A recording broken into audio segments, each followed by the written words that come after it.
WNST, Towson, Baltimore, and WNST.net. Got to catch up with some friends as well as some family down in Carolina. Not a lot of places I go where the Aparicios come down from Raleigh to join me in Charlotte. But this is a young lady that I've been friends with for the better part of 20 years. Got to know her a little bit during spring training a million years ago. She has made a life in Charlotte, North Carolina, adopting all things Panthers and reporting on all things Panthers.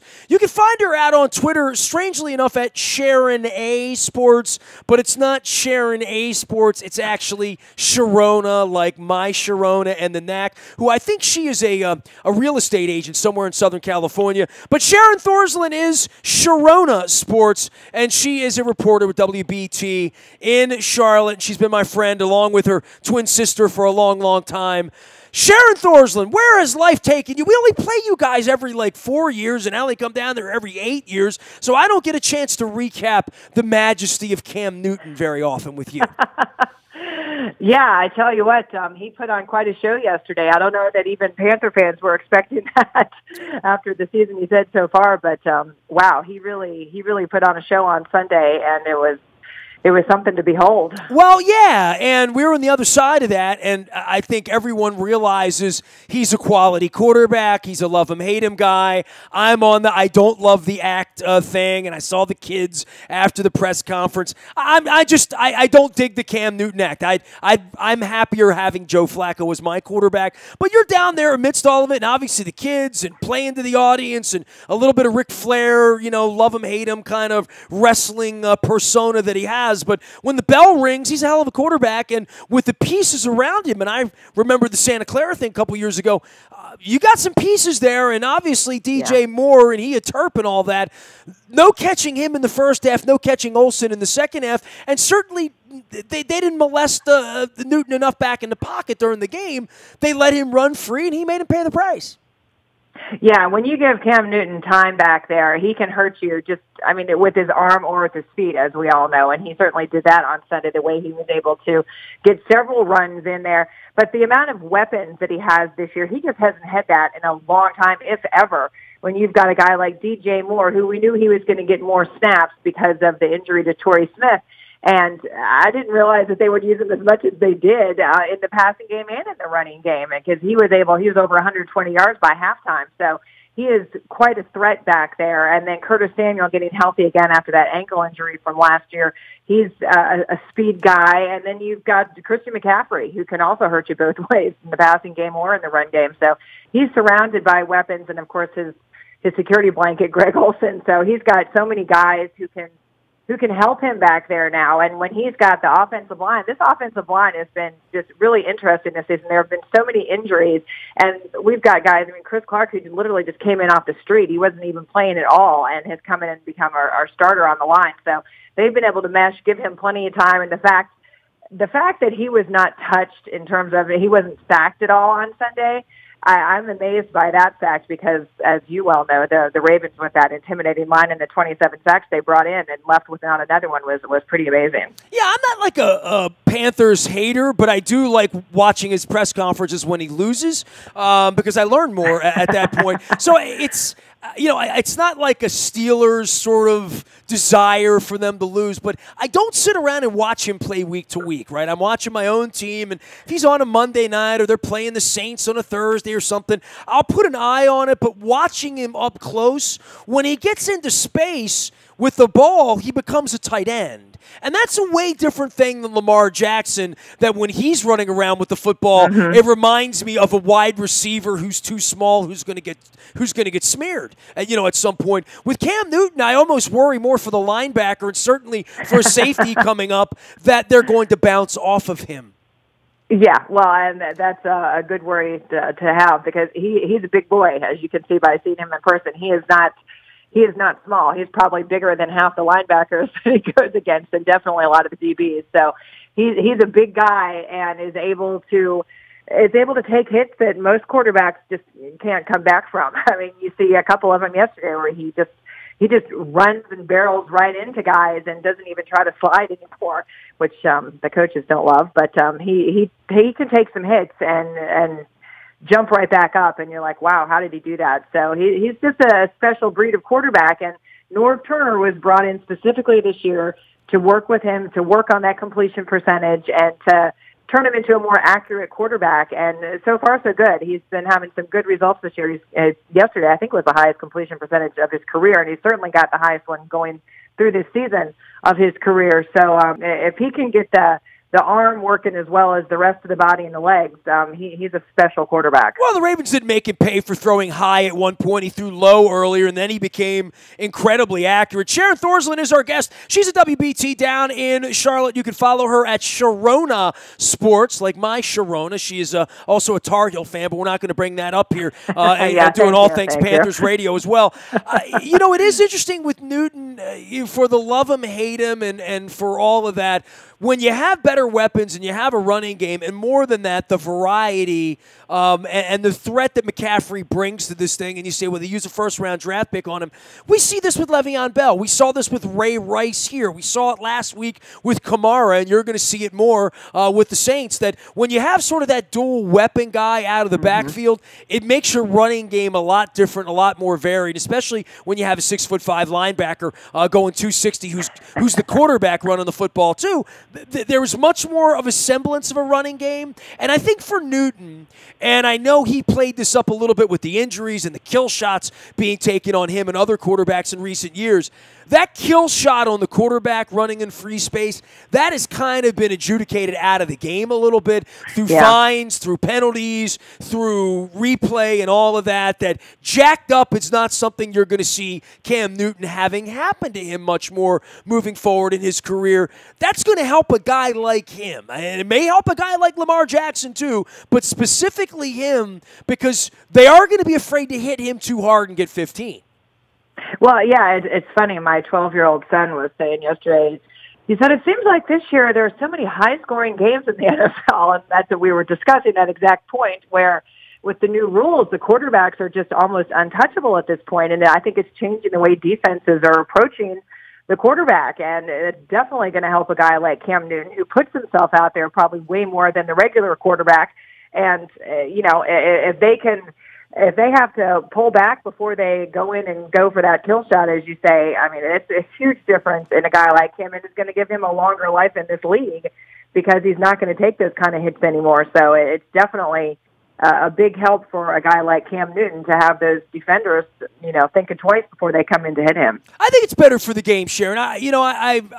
Look, we all love the kill shots. You guys are down in Charlotte. You love the car crashes, right? I went by the NASCAR Hall of Fame a couple times. I was staying right down the street. But I'll say this that's different about this year for us. It's Flacco and Newton. And this week it's Flacco and Ben Roethlisberger. And it's not, I don't even know how to pronounce this kid's name. Heineke? It sounds... Taylor Heineke. Yeah, it sounds like a great European beer to me. Yeah, well, that's his nickname, obviously, from Cam Newton. It's Heineken. Heineken, right? So it is what it is, and at least that kid's not playing, and we're seeing real quarterbacks. I mean, last year I'm seeing the backup, not Aaron Rodgers. I'm seeing Deshaun Kaiser. I'm seeing these guys that can't win at this level, at least at the halfway mark, other than Garoppolo. And, I know we've had some other quarterbacks, injured or hobbling a little bit. At least we have the first string in right now. That's better for the sport.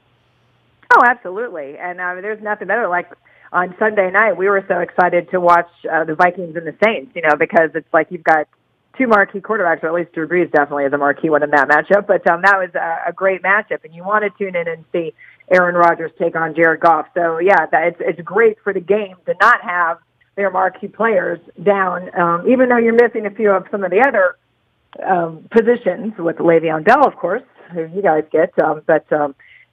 We don't get him anymore. Oh, well, that's true, too. That's true.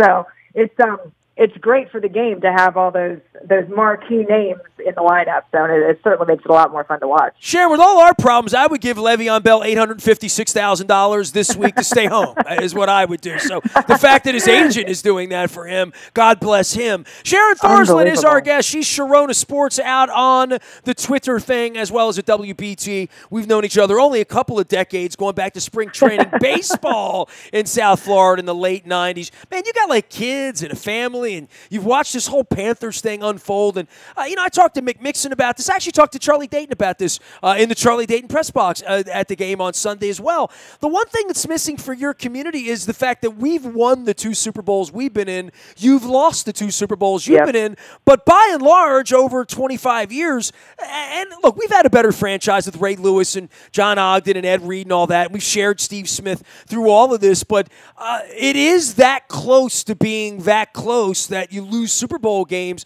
But you have a quarterback that's in the prime right now, and some receivers and Kuechly and certainly some continuity there and new ownership. I think there is some reason to be optimistic if you're a Panthers fan. I was kind of shocked to see as many empty seats there as I saw. Yeah, we were a little puzzled by that as well on Sunday. We're like, what's going on out here? I mean, it was a beautiful day for football and a marquee opponent coming in and coming off a win over the defending Super Bowl champs. I was a little surprised about that as well, so because there wasn't anything else going on as far as I know of. But, yeah, people are very excited around here about the Panthers right now. The ownership change just sort of infused some new blood into things. And then getting in the players that they've brought in the past year as well, and the draft choices that they've made. And you've got a Cam Newton who's he's a much different quarterback than he was in his first Super Bowl. He was far more immature back then, and he's gotten better. He's making better decisions. He's using his arm more, using his legs only when he needs to. And he's definitely developed a bunch as a quarterback. And the way Norv Turner is working with him this season, it's the sky's the limit for him. I think he needed to have a fresh voice in his ear, I think, from a coaching standpoint. So I think that was a great move that they did to bring Norv Turner in here and all of his acumen and all of his experience. So I think that was a great choice.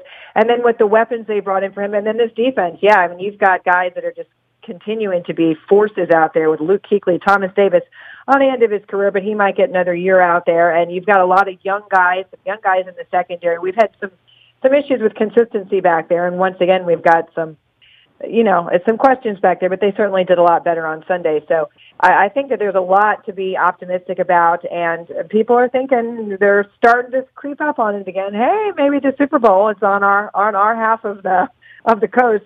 Maybe this could be the year that they make it back there again. Interesting for you, having covered the team now for 2 decades down there, and I just think in your position, even with Jerry Richardson last year, I can't imagine that kind of scandal around here, that if Steve Bisciotti were doing that inside the halls of the Ravens facility there, that it would go so well, and it feels to me like they made that thing go away quickly. They got a new owner who's a different kind of cat, but I mean, you covered all this stuff, including the Ray Caruth story coming back to life last week. There's this rich thing that's going on in Carolina Panthers football. Not all of it's been good, and certainly the Richardson thing last year wasn't good either. Well, yeah, that had people like a ton of bricks, I tell you, myself included, because I just never witnessed anything like that. I do a lot of work with the team on the radio broadcast, and I'm there a lot. And sure, it shocked me. It absolutely shocked me, and it shocked, I think, probably 99 out of 100 people that occurred. So I think they handled it well in the sense that, yes, they made it go away quickly. It was interesting how Jerry Richardson never came out and addressed it at all. But, it was a shocking turn of events that all of this came about. Well, I thought about it walking through the city. Just if you're a woman, if you're a fan, there's a statue up. If you were one of the women or a handful of the women who were, who have firsthand stories, and you have a relationship with them, and so I find it to be a little greasy on the outside, and to some degree, I'm glad it sort of did go away quickly. But I walked past the statue, and I'm like, this is a little weird, I know. And the whole thing's weird to me. And I'll say this: walking into your stadium, there's that beautiful park on the backside of the stadium there, and I haven't been to your stadium much, only a handful of times, and I'm struck by how much like our stadium it kind of is, where it sits on the edge of town and all that. But it's really a lovely setting, and it's a lovely way to walk into an NFL game experience, because it's so much different than other places, I think. And Jerry built it all. It's all because of him, really. You have to give the man credit, obviously, for bringing the NFL to Charlotte, and really, he revitalized the downtown of Charlotte, turned it into, played a large role in turning it into the city that it is, I think. But it is a slap in the face to a lot of people to have that statue still there. That's been a bone of contention with a lot of people. But David Tepper, in his initial press conference, told everybody that he was contractually obligated to keep that statue there. So it was written into the terms of sale somehow that that statue has to stay put. So not sure how long, but for right now, that thing's got to stay there. And some people are glad because of what Jerry Richardson did do for the city in terms of bringing the team to the NFL. But some people aren't as happy to see it there, that's for sure. Sharon Thorsland joining us here, talking all things in the aftermath. And I want to talk less football when the Ravens play like they do in Pittsburgh week. Well, just the last thing, and this is football related, and it's actually Jerry related. It might even be related to you to some degree, to whatever attracted you to settling in Charlotte and being a part of it there. And so I go every 8 years, right? So 8 years ago, we kind of came in, and we had a big gathering of fans. We did the Epicenter and all that. I went back to the Epicenter on Saturday night and had an adult beverage while I watched the Red Sox and the Dodgers play. But I got outside of Charlotte a little bit on this trip, from the airport around the south side and having breakfast down there and walking through downtown and going back through later on Saturday night. Had some barbecue, and Frank Garcia sent me out for some barbecue, and Chris McClain sent me out for – I'm all barbecued up. I tell you what, Charlotte has come to life, right? And you're there and you're seeing it. I've seen this now from Nashville a couple of weeks ago, Cleveland, where a lot of these American cities are built up and around it. In your town, the football team's been a big part of that. I know in Cleveland it's been a lot about the basketball team there. But when you talk about the legacy of Jerry Richardson and the skirt chasing and all the horrible things that went on and the statue and all that, I go in 8 years later and say, my God, there are cranes up and there's commerce here and there's housing and there's bars and restaurants and it feels safe and it feels clean. And I mean, I tip my cap to any town pulling that off because we're struggling with that in Baltimore right now, Sharon. We really are. Well, obviously, two different cities and histories. In fact, I was actually in Baltimore this summer. We brought my kids up to Camden Yards for an Orioles game, and they've actually won, which is few and far between this season. But, yeah. There were only 47 of those. You brought the good luck. I know. We saw them beat the Angels, no less, so it was great. But, yeah, it's I like Baltimore, though. It's a neat city, but it's an older city. It has a whole different industry and a whole different background. Charlotte is a very new city, and it's really been coming to life here in the past 10 to 15 years in a big way. And you're right. You see high-rises going up everywhere. There are apartment buildings going up everywhere. They say 60 people a day are moving to Charlotte. It's a great city, but it still feels small townish in many different elements. Like where I live a mile and a half from downtown, but it's big, huge trees and established neighborhoods and houses, and you're just on the cusp of downtown there. So it's a great environment. It's a great city. If we could get some Major League Baseball around here, it'd be great. Hey, you leave our team alone. So. Don't come stealing our team. Hey, come on, Orioles, come on down. We used to have a minor league franchise of the Orioles here, but we're White Sox now with the Charlotte Knights. So with the basketball, the Hornets starting to maybe pick it up, and you've got the Panthers, obviously, who are well established, and looks like they're on a roll this season, and the Knights baseball is fun. So it's a great city. I really enjoyed it. It's changed a lot since I've moved here, but it's a lot of fun. It's a nice place. She is Sharon Thorsland. She is Sharona Sports. And I will say, I drove through it. My wife did not make the trip with me over the weekend. She wasn't feeling great. So I went down alone, and I was riding around. McLean sent me down to Mac's Speed Shop on the South End. Oh, yeah. I had some breakfast at the Tupelo Honey upstairs, and then I went down to McCoy's Barbecue, and I had me a slab of ribs down there and some banana pudding. And the next thing you know, I said to my wife, I'm like, Charlotte's a pretty nice place, man. I just don't get there. But you mentioned baseball.